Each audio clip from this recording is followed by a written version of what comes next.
जय कृष्ण काली। ओम नमो नारायण। देव शक्ति हीलिंग हब टीम की ओर से हम आप सभी को प्रणाम करते हैं। हाथ जोड़ के आप सभी को नमस्कार करते हैं, नमन करते हैं। क्योंकि हम आज ये नहीं कहेंगे कि आज की क्लास में स्वागत है, क्योंकि आज क्लास नहीं है। आज हम अपनी लाइफ को ट्रांसफॉर्म करने के लिए कुछ डिस्कशन करने आए हैं। जो हम जानते हैं वो हम बात करेंगे, जो आप जानते हैं वो बातें आप करेंगे।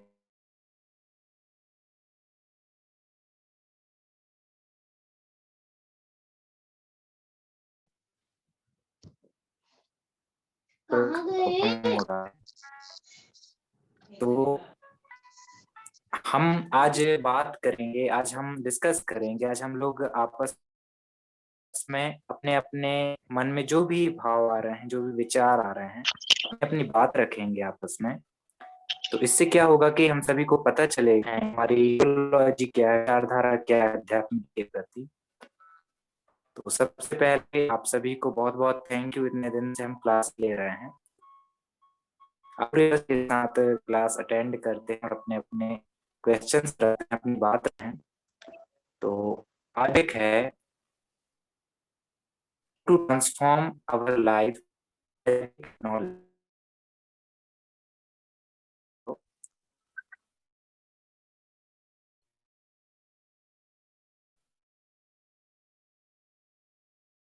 जो है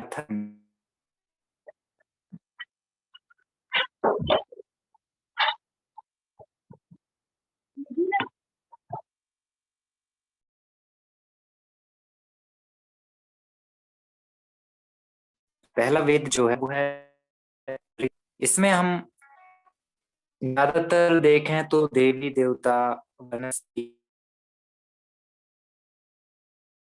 वेद है, यजुर्वेद, फिर अथर्ववेद और लास्ट में सामवेद। अभी हमारा संगीत के ऊपर क्लास स्टार्ट हो, चिकित्सा। तो वह जो है, आप उसको जब वेदों से जोड़ कर देखेंगे तो एक राग का अपना एक महत्व है। ऐसे ही आज हम बहुत सारी चीजें आज की इस मीटिंग में बात करेंगे जो कि वैदिक नॉलेज से होगी, जिससे हम अपनी लाइफ को परिवर्तित करेंगे, ट्रांसफॉर्म कर पाएंगे।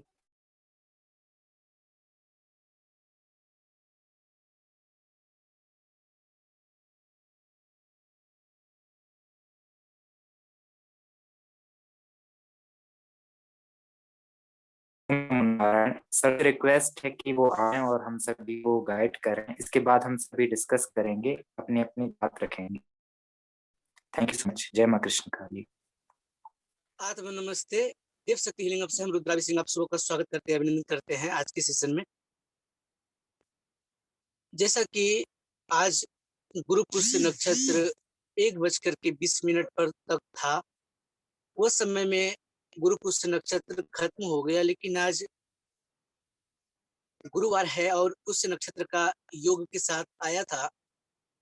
जिन लोगों ने वनस्पति तंत्र या अन्य उपयोग किए, क्योंकि कई लोगों को पुखराज के सब्स्टिट्यूट के बारे में हमने बताया था कि वो कर सकते हैं। अब जो 1:20 के बाद है, अश्लेषा नक्षत्र प्रवेश कर चुका है और यह अश्लेषा नक्षत्र कल तक रहेगा। ये गुरु पुष्य के बाद अश्लेषा नक्षत्र का पड़ना और कल का दिन पूर्णमासी, पूनम की रात्रि कल है, और कल के बाद परसों यानी कि माघी पूर्णिमा है, यानी कि पूर्णिमा की 2 रात्रि आ रही है। जैसा कि गुरु पुष्य नक्षत्र के उपलक्ष्य में हम लोगों ने कई सारे बातें की थी, वहां पर हम लोगों ने चर्चाएं की थी कि गुरु पुष्य नक्षत्र श्री नारायण की आराधना करने के लिए है, अपने गोचर कुंडली में गुरु को प्रबल करने की है, सिद्धि की दिन होती है, चाहे वाक्य सिद्धि हो, मंत्र सिद्धि हो, यंत्र सिद्धि हो या फिर तंत्र सिद्धि। सिद्धि थी अपनी करने की, स्वतः स्वयं की करने की। हालांकि जो व्यक्ति परेशान रहते हैं, जो पुखराज पीले कलर के जो स्टोन धारण करने के लिए जो एस्ट्रोलॉजर उसे बताते हैं और प्रॉपर रूप से हमें नहीं मिल पाता, तो उस स्थिति में हम क्या करते हैं कि उस पुखराज के सब्स्टिट्यूट को धारते हैं। वनस्पति तंत्र में अपना एक वाक्य है, वनस्पति तंत्र का एक अलग महानता है, जो उसके उपयोग हम लोगों के जीवन में बहुत महत्वपूर्ण रखता है। अश्लेषा नक्षत्र वाकई में रहस्यमय नक्षत्र है। ये तिलस्म शक्तियों को दर्शाता है। आप लोगों को पता होगा, हम इंसानों के जीवन में नहीं अपितु आप लोगों ने अगर सर्पों के इतिहास के बारे में यदि आप लोगों ने सुना है, तो अश्लेषा नक्षत्र वो नक्षत्र होती थी जिस नक्षत्र में किसी को कर्म फल मिलता था, नाग नागिन को या उसके इच्छाधारी वरदानों को लेकर के है। उसमें बताया जाता है कहानी के माध्यम से कि अश्लेषा नक्षत्र पर उन्हें या तो पूर्ण रूप से वो शक्तिशाली होते थे, शक्तियों को अर्जित करते थे, और दूसरे ओर वो अपनी शक्तियों को खो देते थे। किस दिन? तो अश्लेषा नक्षत्र के योग पर, क्योंकि अश्लेषा नक्षत्र में महादेव की विशेष कृपा होती है, महादेव की पूजा की जाती है। और देखिए, विशेष योग देखिए कि आज दोनों दिनों का समागम है। 1:20 के पहले श्री नारायण की आराधना हो रही थी और ठीक 1:20 के बाद महादेव की आराधना हुई, यानी कि दोनों एक दूसरे से जुड़े हुए हैं। महादेव के आराध्य श्री नारायण, तो नारायण के आराध्य महादेव है। तो अश्लेषा नक्षत्र अपने आप में रहस्यमयी है। और विशेष बात की है कि कल पूनम की रात्रि भी है और परसों माघी पूनम है, यानी कि माघ मास का पूनम की रात्रि परसों है। तो ये 3 दिन का विशेष समय हम लोगों को मिला है। हम कुछ नया अपने जीवन में कर सकते हैं, कुछ कामनाओं को लेकर के आज से आगाज कर सकते हैं। यदि अब तक नहीं किया है तो अभी भी वक्त नहीं गुजरा है। आज से अभी से यदि हम स्टार्ट करते हैं तो फिर हम कर सकते हैं। आप लोगों ने श्री सूक्त, श्री लक्ष्मी सूक्त, एक्चुअली श्री सूक्त और श्री लक्ष्मी सूक्त दोनों एक दूसरे से जुड़ा हुआ कड़ी है। श्री सूक्त और श्री लक्ष्मी सूक्त यानी कि श्री सूक्त में ऋग्वेद के 16 ऋचाओं से मिलकर के बना है, और ये 16 ऋचाओं से जब उसमें कुछ ऋचाएं और जुड़ती है तब वो श्री लक्ष्मी सूक्त बनता है। दोनों अलग अलग खंड में है। फिर श्री कनकधरा स्तोत्र, ये हो गया आपकी प्रोस्पेरिटी से रिलेटेड। श्री राम रक्षा स्तोत्रम, सुरक्षा संबंधित के लिए आप श्री राम रक्षा स्तोत्र का पाठ कर सकते हैं। जीवन के अन्य आयामों पर हम लोग आज के दिन का उपयोग कर सकते हैं। जैसे कि हमने बताया कि पिछला सेशन जो लोग भी ज्वाइन किए थे, क्या आप लोगों ने आज से सूर्य को अर्घ डालना आरंभ किया?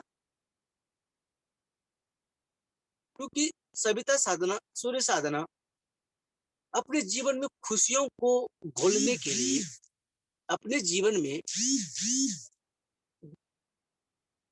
गुरु और सूर्य और आपके पिता, इन तीनों की युक्ति, इन तीनों की अभिव्यक्ति, इन तीनों की शक्तियां जरूरी है।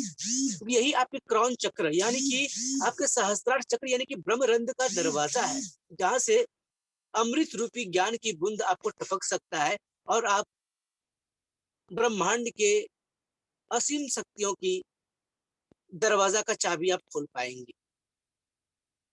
क्योंकि यात्रा तो हमारे चक्रों की ही है। क्या हमारी यात्रा क्राउन चक्र तक ही है या उसके अपर डायमेंशन में भी है? उसके अपर डायमेंशन में भी है। तो उसके बाद जो हम आध्यात्मिक दुनिया में जो हम गोता लगाएंगे, उस सागर में यदि हम अपने आप को गोता लगाना चाहेंगे तो उसके लिए हमें क्या करनी होगी? तो उसके लिए गुरु, पिता इनके आशीर्वाद का बहुत जरूरी है। तो गुरु पुष्य नक्षत्र तो बीत चुका है। कहता है कि जब जागा तभी सवेरा, कहावत भी है। तो अभी भी कुछ नहीं गुजरा है। तो सबसे पहले प्राइमरी जरूरी हम लोगों को क्या है? सबसे पहले हम लोगों की प्राइमरी नीड होती है मनी, अर्निंग, इनकम कैसे हमें ज्यादा हो, ताकि हम सांसारिक सुखों को देखते हुए हम अपने आध्यात्मिक उत्थान की ओर अग्रसर हो सके। क्योंकि धन के बिना ध्यान संभव नहीं है। क्योंकि जब तक पेट भरा नहीं रहेगा तब तक हम ध्यान कैसे लगाएंगे, कैसे हम अपने मन को शांत कर पाएंगे। तो मनी सबके लिए नीड होती है, पैसे सबको चाहिए होते हैं। क्योंकि अगर श्री नारायण संसार के पालन करते हैं तो वो अकेले संभव नहीं है। वहां पर उनको लक्ष्मी का साथ चाहिए, श्री लक्ष्मी का साथ चाहिए, ना कि अलक्ष्मी का। लक्ष्मी माँ के भी कई रूप हैं। आप जानते हैं कि लक्ष्मी माँ का वाहन उल्लू है।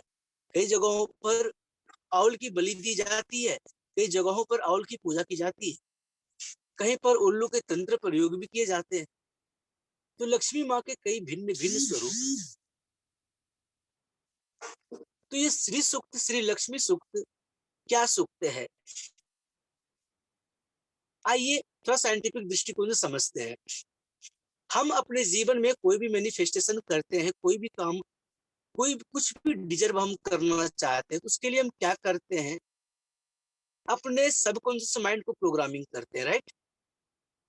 अपने कॉन्शियसनेस से अपर डायमेंशन में हम अपने सबकॉन्शियस को प्रोग्रामिंग करते हैं। कैसे?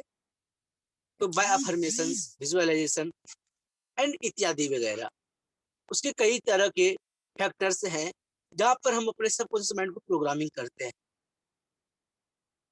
दूसरा दृष्टिकोण से law of attraction, if you want become what, just think about it. आप जो सोचते हो आप वो बनते हो। तो ये साइंटिफिक दृष्टिकोण से आप कुछ भी डिजर्व करना चाहते हो, उसके लिए आपको सबकॉन्शियस माइंड को प्रोग्रामिंग करना पड़ेगा। उसके लिए अफर्मेशंस। ये अफर्मेशंस क्या है? प्रार्थना, शब्दों का समूह। क्योंकि किसी भी चीज का गुणगान, यानी कि जो शब्दों की ध्वनि आप बार बार गुंजार करेंगे, उसी शब्द की वही फ्रीक्वेंसी इस यूनिवर्स को जाएगा और वही फ्रीक्वेंसी से उसी का रिजल्ट आपको मिलता है।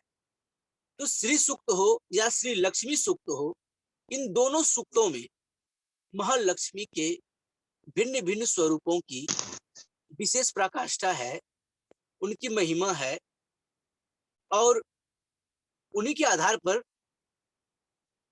अलग अलग तरीके से उनकी महिमा का बखान है, उनका वर्णन है माँ लक्ष्मी का, उनके भिन्न भिन्न स्वरूपों का। ठीक इसी प्रकार कनकधरा अस्त्र। साधक मित्रों, इसे ऋग्वेद से लिया गया है, क्योंकि सबसे प्राचीन वेद हमारा ऋग्वेद है। हालांकि इसका जिक्र अथर्ववेद में भी मिलता है, यजुर्वेद में भी मिलता है, यानी कि ये वैदिक खंडों से ये लिया गया है।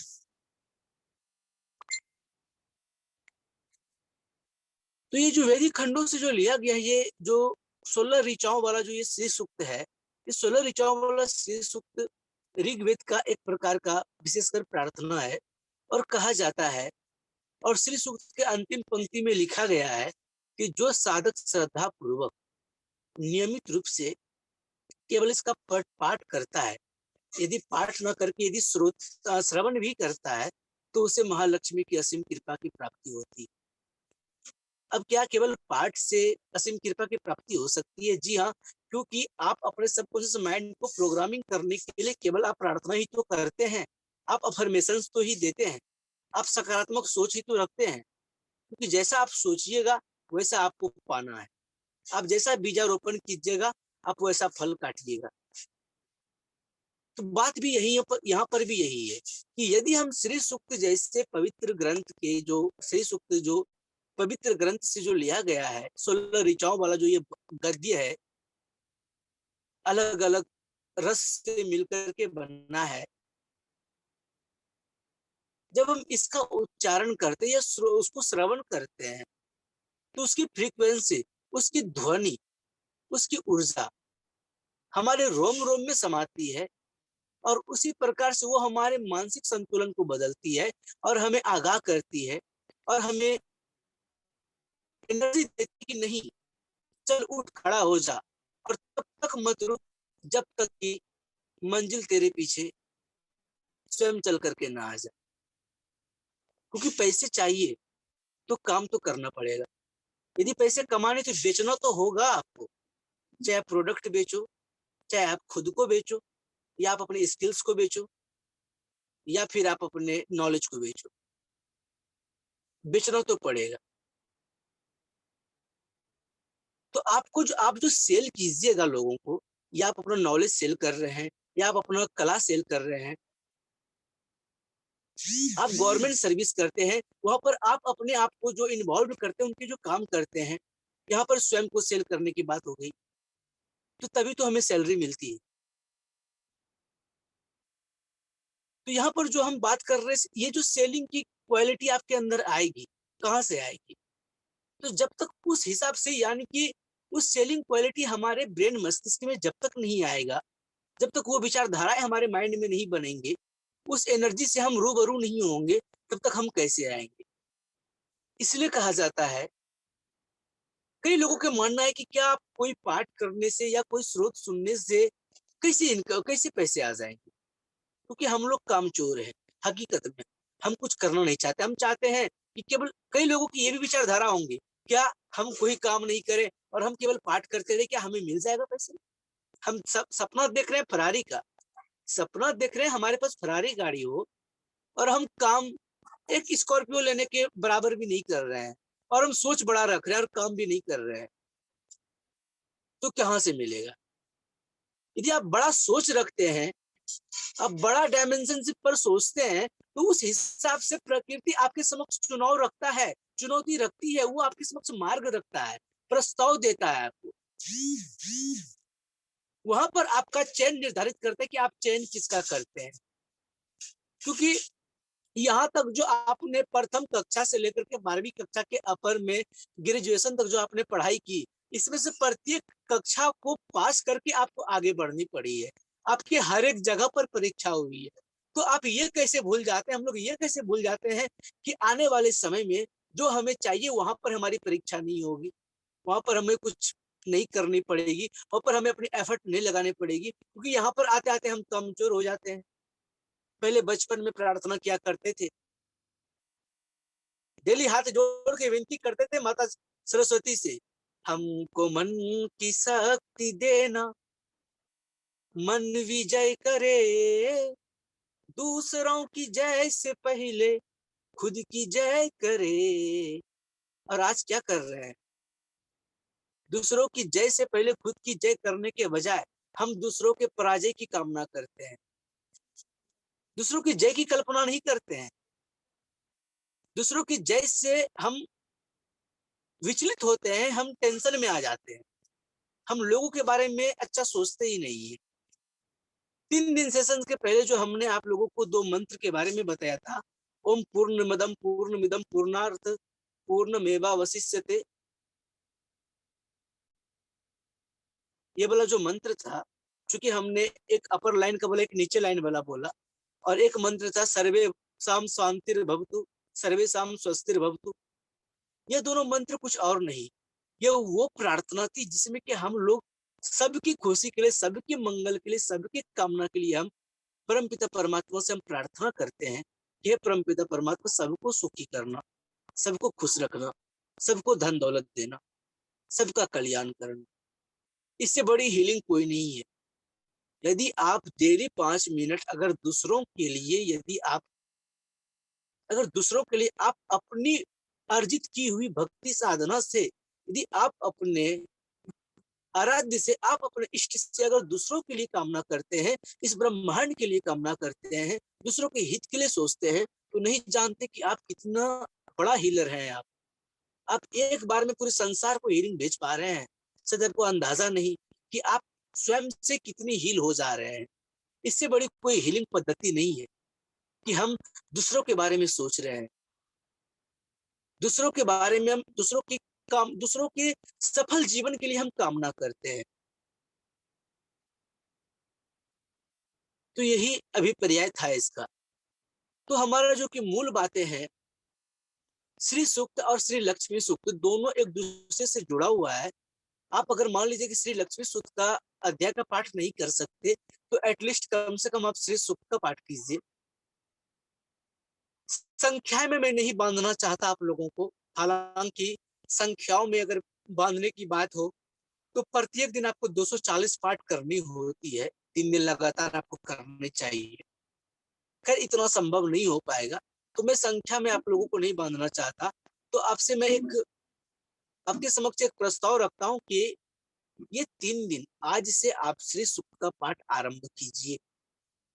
यदि आप अपने जीवन में सफल होना चाहते हैं, यदि आप अपनी तकदीर को बदलना चाहते हैं, यदि आप अपने जीवन में प्रोस्पेरिटी को लाना चाहते हैं, आप फाइनेंशियल फ्रीडम चाहते हैं, तो श्रद्धा पूर्वक हृदय से, ना कि अहम में, ना कि मन में संशय रख करके अपने नजरिया को बदलना होगा।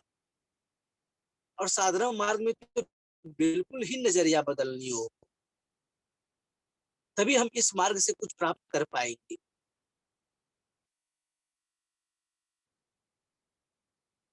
इसलिए होता क्या है ना कि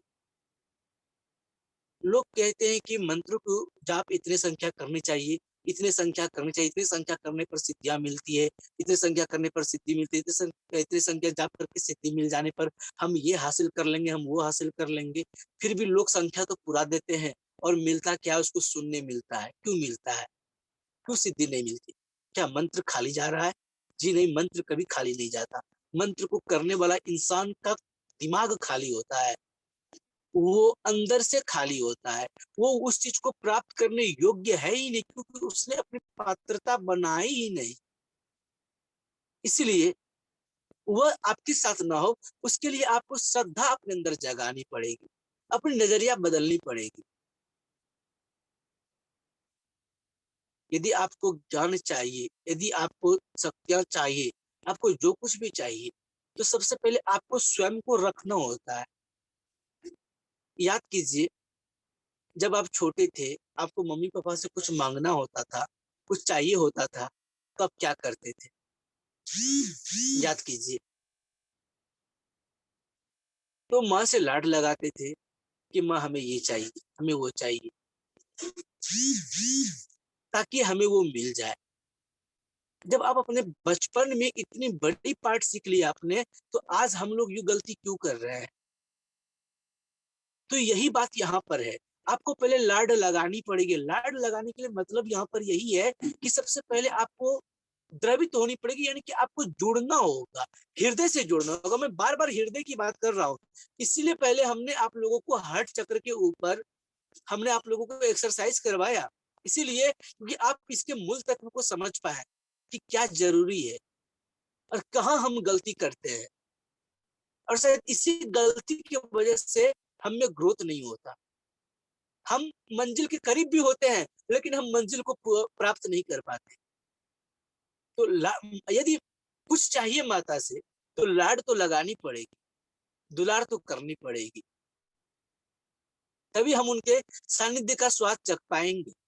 तो उसके लिए क्या करनी चाहिए? आपको हृदय से द्रवित होनी पड़ेगी, आपको हृदय से जुड़ना होगा, अपना सर्वस्व आपको रखना पड़ेगा, श्रद्धा जगानी होगी।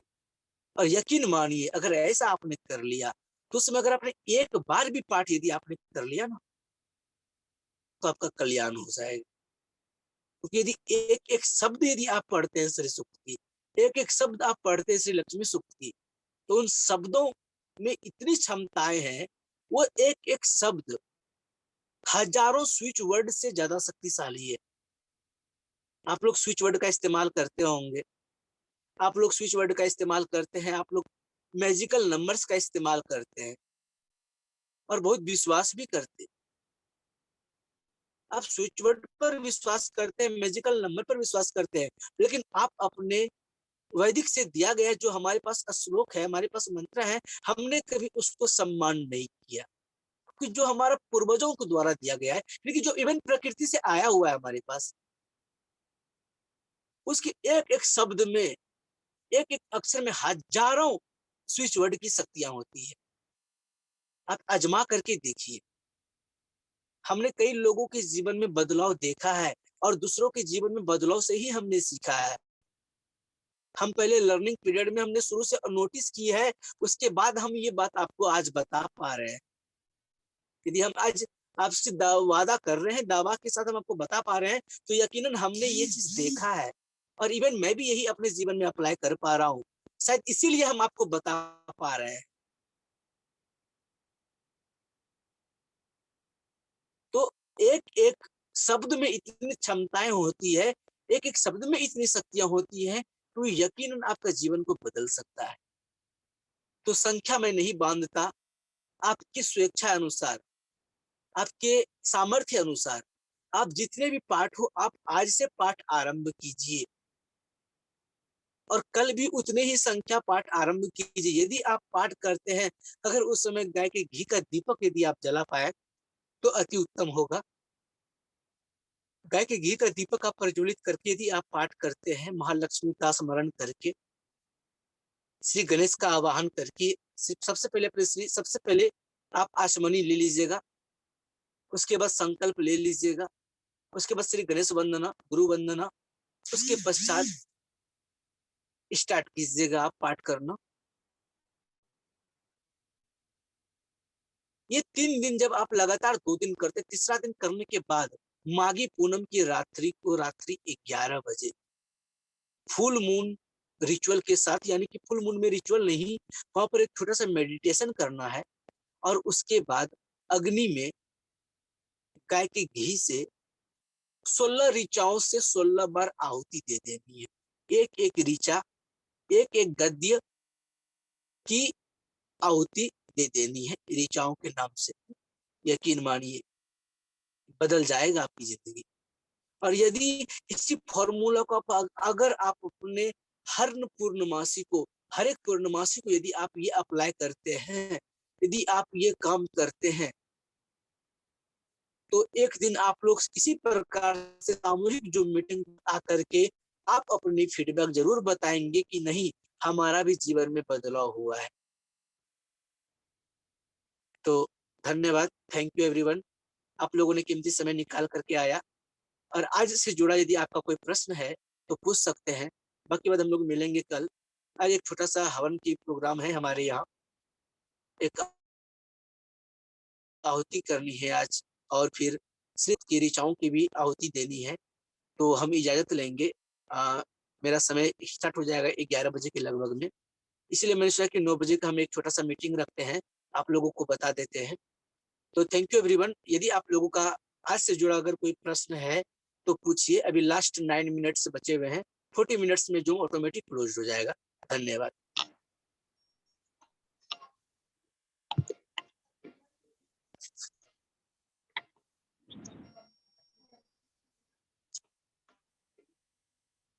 Hello sir. Hello. Hello sir. हाँ जी बोलिए। सर मैं थोड़ी लेट ज्वाइन हो गई, मैं थोड़ी लेट जी ज्वाइन हुई, तो जी 20 मिनट बाद में तो कुछ इम्पोर्टेंट था क्या पहले कुछ सेशन? मैंने नहीं सुना। कोई बात नहीं, कोई बात नहीं। आप ये जूम सेशन जो है अभी 2 घंटे के अंदर ये हमारे YouTube चैनल पर अपलोड हो जाएगा मैम, आप एक बार फिर से सुन लीजिएगा। आज हमारा जो मूल टॉपिक था वो आज से आप लोगों को श्री सूक्ति या श्री लक्ष्मी सूक्त का आज से आपको पाठ आरंभ करनी है, और तीसरे दिन यानी कि माघी पूनम यानी कि 26 को आपको रात्रि में आहुति देनी है। टाइम का 27 टाइम का को कुछ बंधन नहीं है? टाइम आज कौन से टाइम करनी? इसका नहीं, ये पाठ करने की कोई टाइम बंधन नहीं है। अच्छा। और जो हम लोग 27 को जो कि पूनम की रात्रि को जो हम लोग करेंगे, उस दिन एक निश्चित टाइम पर ही हमें करनी पड़ेगी। अच्छा जी ठीक है, धन्यवाद।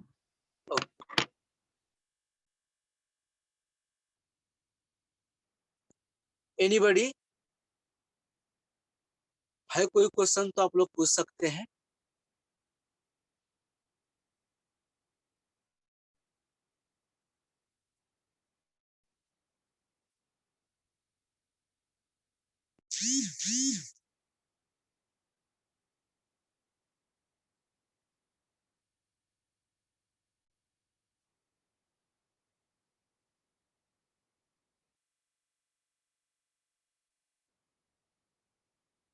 Okay, thank you everyone. आज की मीटिंग को हम यहीं पर रहने देते हैं। हम लोग मिलते हैं नेक्स्ट डे।